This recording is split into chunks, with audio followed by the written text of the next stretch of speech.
How you doing, Internet?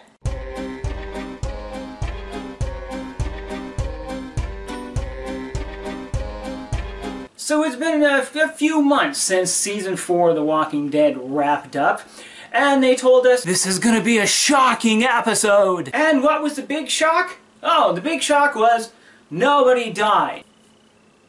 Seriously? They also told us it is going to end with a cliffhanger. And it kinda did, but I mean it kinda didn't. I mean it's pretty obvious what's gonna happen next.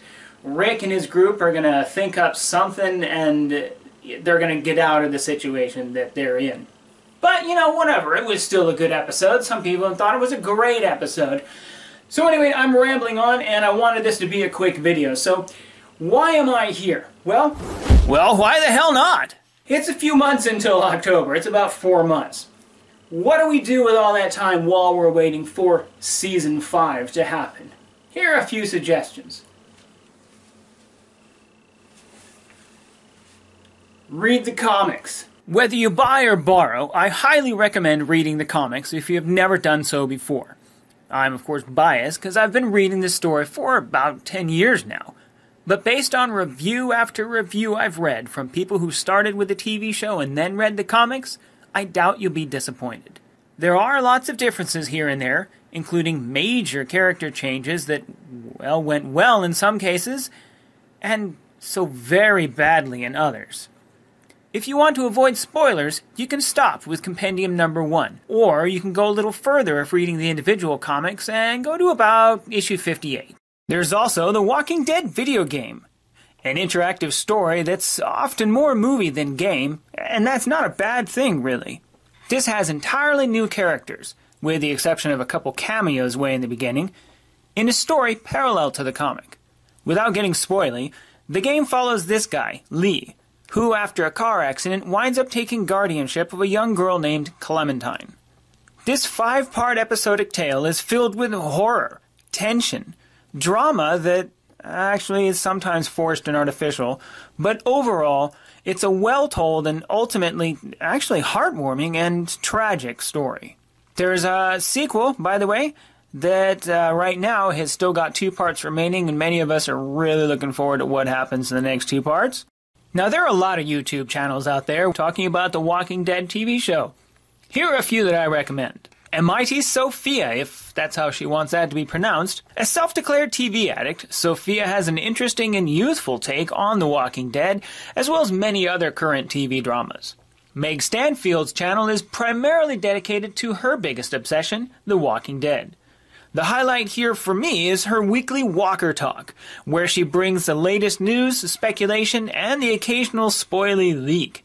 She does let you know when she's going to get spoily.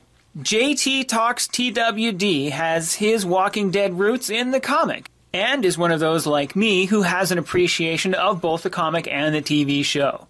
While my videos tend to be visceral reactions and inaccurate speculation, his tend to be very thoughtful, often with callbacks to the comics that I've forgotten. His videos can be really spoily without warning though, so keep that in mind. Now on to the less serious. Bad Lip Reading did a video for The Walking Dead. I don't want to mess up your dumb potato basket. A woman thug stole my banjo. While it's only about 90% funny, makes up for its shortcomings with a tune in the end that I can almost guarantee you will bring with you to your grave. Getting old. No more. Won't stop it. Then, there's this recent epic rap battles of history, which is truly epic. Stay back, this is gonna get bad. I'm about to show this lab rat how to be a real dad. And since I'm on the subject of YouTube, you may have heard of and you may or may not have seen the honest trailer to The Walking Dead. Personally, I don't recommend it. I know it's done tongue-in-cheek and just for fun, but I didn't find it very funny. I found maybe about 3 seconds of the entire presentation funny. The rest of it I just found, I don't know, insulting and not funny. Maybe I'm being too sensitive, but... Message 1. Hey Sandra, this is Diana. We're still in Savannah. Ed had a little incident with some crazy guy near the hotel, so we had to get him back to the ER and have it checked out.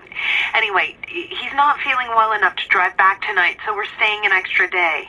Thanks so much for looking after Clementine, and I promise we'll be back in time before your spring break. Message 2. Oh my god, finally. I don't know if you tried to reach us. All the calls are getting dropped. They're not letting us leave and aren't telling us anything about Atlanta. Please, just leave the city and take Clementine with you back to Murrieta. I've got to get back to the hospital. Please let me know that you're safe. Message 3. Clementine, baby. If you can hear this, call the police. That's 911. We love you. We love you. We love you.